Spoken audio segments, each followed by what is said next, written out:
Peggy 3012. Bon, salut à toi qui verra cette vidéo, c'est Big Pikeman.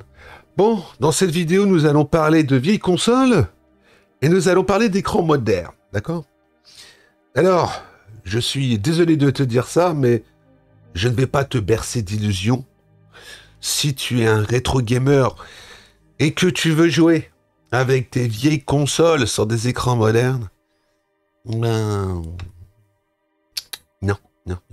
Si tu veux vraiment avoir qu'il y avait à l'époque, ben malheureusement pour toi, il faudra que tu passes par la case tube cathodique. Hein.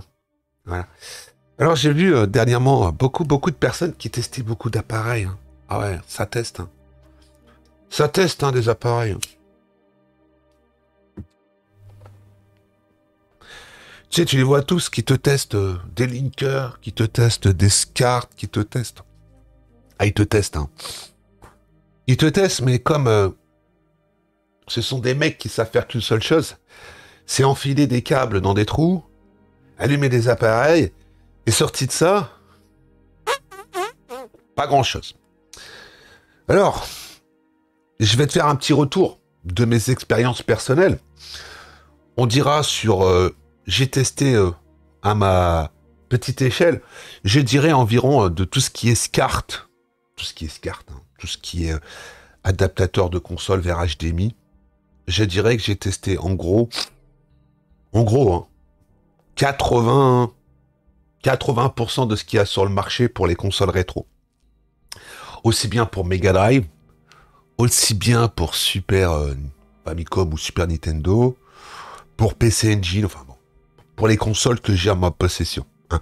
Aussi bien aussi pour GameCube, pour Dreamcast. Alors les fameux adaptateurs que tu trouves pour mettre dans le cul de ta Dreamcast et qui est tout simplement très performant vu son tarot, ce petit adaptateur que tu mets dans le cul de ta console Dreamcast, il vaut à peu près 20 balles. Et derrière, tu as une sortie HDMI. Tu branches un câble HDMI et là, tu en as pour ton pognon. D'accord? C'est-à-dire que sur certaines consoles, ça fonctionne nickel. Alors sur la GameCube, malheureusement pour toi, je suis désolé de te dire ça, si tu passes par la sortie classique et que tu passes pas par la sortie digitale, bah, la qualité de ton image, elle est pour peu importe ce que tu utilises. Un OSSC, ce que tu veux. C'est pathétique et c'est du foutage de gueule. Donc tu as le fameux GC Plug qui te permet, en mettant dans la sortie digitale, mais le GC Plug, il coûte 50 balles, t'as pas de télécommande, la sortie c'est micro HDMI, donc il faut que tu achètes un câble micro HDMI vers HDMI, ça te fait encore un coût de 15 balles. Donc moi je te conseille vivement d'acheter le petit adaptateur sortie digitale GameCube qui fait directement en HDMI et qui coûte 50 balles. Voilà. Si tu veux avoir la meilleure qualité possible sur une GameCube, ne cherche pas. Hein, passe directement par la sortie digitale. Voilà. Alors maintenant on va descendre de console, on va aller sur la base de la base. Alors si tu as une console, disons NES, une NES, d'accord, et que tu veux aller la brancher sur tous leurs appareils, hein, les OSSC, les bidules, pistache et chocolat, hein, tu as de grandes chances que malheureusement ta console, quand tu vas l'allumer, tu auras un beau signal black sur ton écran. Et ça te dira non signal, parce que la grande majorité de leur appareil qu'ils te présentent, hein, ben, et ta console n'est pas en mode RGB, c'est-à-dire que ta console n'a pas la palette des 3 couleurs, ben, tu n'auras pas de signal sur tes petits appareils. À part sur un appareil comme ça. Tu vois, ça, c'est le SCART. Je dirais le moins cher du marché, mais qui fait tourner quasiment tout. Hein. Tu vois, un SCART comme ça, tu branches une Péritel là-dessus, tu vois. De l'autre côté, tu as une sortie HDMI. Alors attention, oui. La qualité du signal n'est pas terrible. Mais cet appareil-là, il te fera tourner quasiment toutes tes consoles. Je dis bien toutes tes consoles. Même une console avec du RCA, avec au bout une Péritel, tu branches ça dessus, tu allumes ta console et tu auras un signal en HDMI sur ta télé. Alors la qualité sera pas folle, mais tu pourras jouer avec tes consoles, avec un appareil comme ça qui coûte sur Alibaba entre 15 et 20 balles. Et à peu près 50 à 60 balles chez nos amis les escrocs, tu vois, Amazon, Cdiscount ou quoi que ce soit. Alors tu sais, tous les mecs qui vont venir me dire, ouais, faut pas prendre celui-là, faut prendre l'autre modèle, il est mieux ou quoi que ce soit. Et tu vois, là, t'as une vis, tu la enlèves, tu te pousses sur le truc comme ça, et en dessous, t'as la PCB. Et la PCB qui est dans tous ces cartes, c'est la même, peu importe la marque. Alors, la seule chose qui change, c'est que t'as des nouveaux modèles. Maintenant, t'as plus cette sortie-là. T'as une sortie, on dira, digitale. C'est la seule chose qui change. Alors, ce SCART, si tu veux jouer avec tes vieilles consoles rétro sur des écrans modernes et que tu t'en fous de la qualité et que tu veux faire tourner énormément de consoles, tu prends ça. Tu prends rien d'autre. Après, tu as d'autres appareils. Tu as l'OSSC. Alors, l'OSSC, dernièrement, je l'ai eu entre les mains. Je l'ai testé. Je l'ai amené jusqu'au tréfonds de ce qu'il peut faire. La seule chose qui est positive sur l'OSSC, c'est que tu as une télécommande. Et tu peux tout régler à la volée avec la télécommande. Mais je vais te poser une question toute bête.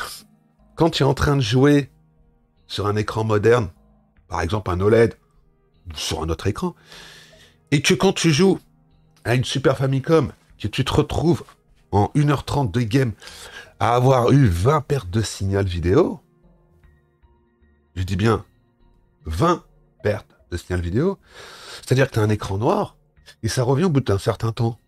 Et après, tu vois, tu as ton image qui se met à sauter comme ça sur ton écran. Alors la seule chose que tu peux faire, c'est éteindre l'OSSC, le rallumer.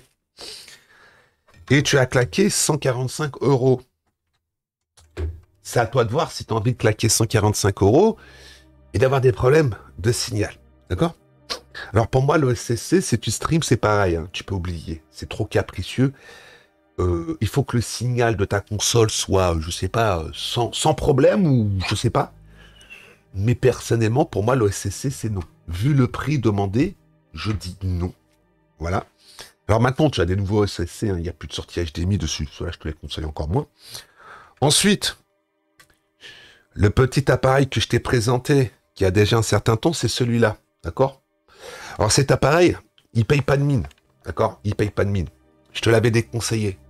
Ben maintenant, comme j'ai quasiment tout testé, alors ça là-dessus, malheureusement c'est pareil, il faut que tu aies des consoles en mode RGB, c'est-à-dire qu'une PC Engine, ça ne tournera pas, hein, à part si ta console est modée en RGB. De base, même avec le AV Booster, ça tourne pas, donc tu peux oublier. Il y a des gens qui ont dit si ça tourne, moi je dis que non, ça ne tourne pas. Ce petit appareil, tu vois, tu as des entrées là, tu as le SCART et le VGA, et puis les sorties c'est simple, hein, HDMI et VGA. Un truc comme ça se trouve à moyenne en 80 balles. Je peux le trouver aussi sur Alibaba pour environ 70 balles. D'accord? Ça, c'est le modèle classique. C'est le modèle standard. Tu vois? Et moi, je te conseille ce modèle standard, le modèle orange. Peu importe la marque, je t'englande. Les marques, en réalité, c'est du pipeau. Hein. Ensuite, tu as le modèle. Le modèle que j'ai reçu dernièrement, tu sais ce modèle-là, là, celui-là. Alors personnellement, ce modèle-là, tu vois, il a fonctionné quelques temps. Et maintenant, il ne s'allume même plus. Et en plus, il y a un truc qui est quand même assez humoristique, c'est que quand tu mets une Péritel là-dedans, par exemple, regarde, je prends une Péritel, hein, et je plug la Péritel dedans, et regarde le jeu que ça a. Bien. Tu vois le jeu que ça a? C'est pas ma Péritel, hein. Ma Péritel est toute neuve, hein. C'est une Péritel toute neuve. Tu vois, modèle RGB. Donc tu vois, la qualité. Alors, je pense que c'est ce modèle que j'ai reçu qui est défectueux malheureusement.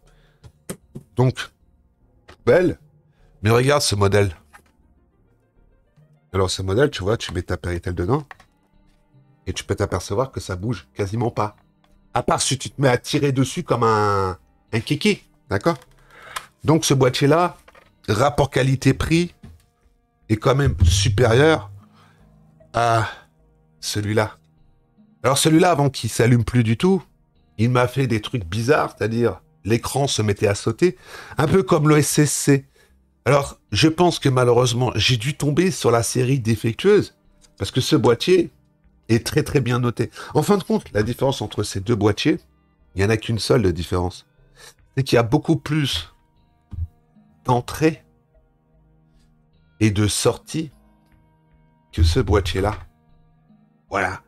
Alors moi, je te conseille, si tu es quelqu'un de classique, tu fais de la Neo Geo, ça tourne, de la Master System, ça tourne, de la Mega Drive, ça tourne, de la Super Famicom, ça tourne, de la PC Engine, ça ne tourne pas, de la NES, ça ne tourne pas.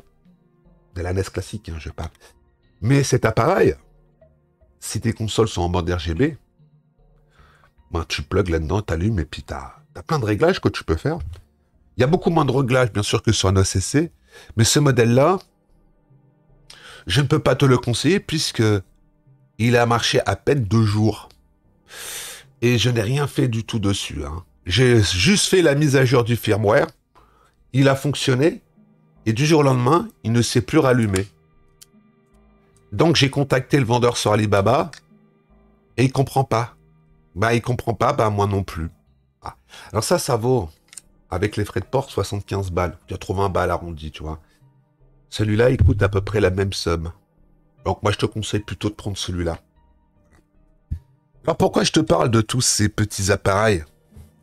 Hein, c'est tout simple parce que je vois tous les testeurs, hein, tous les testeurs qui testent, qui te montrent telle console qui tourne sur tel truc ou quoi que ce soit. Tu sais, après, t'as d'autres adaptateurs, hein, d'autres adaptateurs qui te permettent, comme tu vois, ça, ce genre de truc. Oh, attends, excuse-moi. J'ai fait tomber un truc. Tu vois, ce genre de petit adaptateur. Ce genre de petit adaptateur qui est tout simplement pour GameCube. Alors oui, je teste beaucoup, et ça me coûte très très cher. Tu vois, ce genre de petit adaptateur. Que tu mets ça dans le cul de ta GameCube, ça va fonctionner, même dans le cul de ta Nintendo 64. Je pense même que ça, si je le mets dans le cul de ma Super Famicom, ça va fonctionner. Il faudrait que je teste. Malheureusement, ça rentre pas dans la... Si ça rentre... Alors attends, on fait le test en direct. On va faire le test en direct. On va faire le test en direct. Et on va voir si ça fonctionne. Alors attends, je branche ma console. Paf le chien. Hop. Ouf. Et j'allume la console. Et est-ce que j'ai un signal? Attends. On va regarder. Comme ça, tu pourras voir par toi-même. Tu remues quand il teste. Il fait pas semblant. Alors, attends, on va couper tout simplement la capture d'écran. Et oui, tu vois, regarde, ça fonctionne. Alors, tu peux regarder la qualité d'image. C'est pas folichon. Vu, on dira, vu ce qui peut sortir à notre appareil. Mais dans l'ensemble, tu vois, ça fonctionne. Tu vois. Alors, tu vois, ce qui est quand même assez humoristique, c'est que tu as des petits appareils comme ça. Tu vois. Ça coûte 10 balles. Alors la qualité, elle n'est pas ouf. Mais tu mets ça dans ta GameCube, ça fonctionne. Tu mets ça dans ta Nintendo 64, ça tourne. Tu mets ça dans ta Wii, ça tourne. Parce que tant qu'il y a la bonne sortie, tu vois, comme ça. Mais la NES, tu pourras oublier parce que faudra que tu découpes ça, là. Voilà, ça. Faudra que tu découpes. Parce que sur la NES, balle, il n'y a pas ça. Voilà. Donc pour 10 balles, tu as des adaptateurs aussi comme ça pour tant d'autres consoles, hein, qui font le café. Hein. Mais bon, après, si tu veux une qualité d'image au-dessus, par exemple, une GameCube là-dessus, ça tourne pas. Hein. Je le dis tout de suite, une GameCube là-dessus, ça tourne pas. Par contre, là-dessus, ça tourne, tu vois. Donc maintenant, il faudra bien sûr que tu testes par tes propres moyens tous ces petits appareils. Mais quand tu en vois beaucoup qui te disent qu'une simple et unique chose, achète cet appareil, c'est le meilleur de la Terre de l'univers, et que ça coûte 150 balles, moi je suis désolé, mais 150 balles, un appareil, ah oui, hein, dans les réglages que tu peux pousser jusqu'à aller grossir les pixels des pieds si tu as envie, d'aller balayer tel ou tel truc, qu'au niveau visuel, c'est le problème, c'est que les mecs qui te disent ouais regarde, un OSSC c'est formidable, tu peux mettre des skylines, tu peux rajouter, tu peux augmenter la résolution, mais le problème c'est que tu vois, à force d'augmenter la résolution sur des trucs qui sortent à la base du 240p, et que tu regardes, bah trop de lissage, tu le lissage, tu vois, hein. Ça ressemble plus à rien parce qu'à la fin c'est flou, tu vois. Enfin bon, tout ça, c'est des mecs qui regardent pas plus loin que le bout de leur nez, hein, qui sont tout simplement là pour te dire achète ci ou achète ça. Mais est-ce que toi déjà, tu en as l'utilité d'aller acheter des appareils à 150 euros? Parce que moi j'ai vu, hein, là dernièrement j'ai vu, et puis un truc moi qui m'a fait doucement rire, c'est les mecs qui viennent dire ouais, les vieilles consoles, une Super Famicom ou une Mega Drive, avec le temps, la qualité d'image baisse. Les couleurs deviennent plus sombres. Les couleurs deviennent plus sombres. Ça dépend des réglages de ta télé. Hein. Si tu boostes les contrastes, tu boostes la saturation, tu boostes ou quoi, c'est ça, c'est dégueulasse. Mais après, c'est pareil, il faut peaufiner les réglages, hein, les gars. Surtout sur des écrans modernes. Hein. Sur des écrans modernes, tu joues pas en mode jeu. Hein. À part si t'as une Xbox ou une PlayStation 5, hein. Sinon c'est pas la peine. Hein. Sur des vieilles consoles, tu fais tous les réglages manuels. Hein. À un moment, il faut pas se mentir. Donc voilà, quoi. Bon, moi je pense que j'ai fait un peu le tour de tout ce qui était SCART. Pour moi, l'OSSC, c'est non. C'est trop cher pour ce que c'est. Plus ce genre d'appareil-là, ça, si tu veux vraiment avoir une qualité d'image, ça, si tu veux faire tourner le maximum de consoles. L'autre, passez votre chemin, parce que 2 jours d'utilisation et pouf, paf le chien. Enfin bon, voilà quoi. Et si j'ai un petit dernier conseil à vous donner, si vous achetez peu importe sur quelle plateforme, passez toujours par PayPal, parce que si vous avez un souci, vous pourrez coller un litige au vendeur. Parce que quand il y a des vendeurs qui font le mort, bah tu leur colles un litige et comme par art magie, ils se réveillent, hein. Bon, je te laisse là et je te dis à plus dans le bus. Ciao, ciao.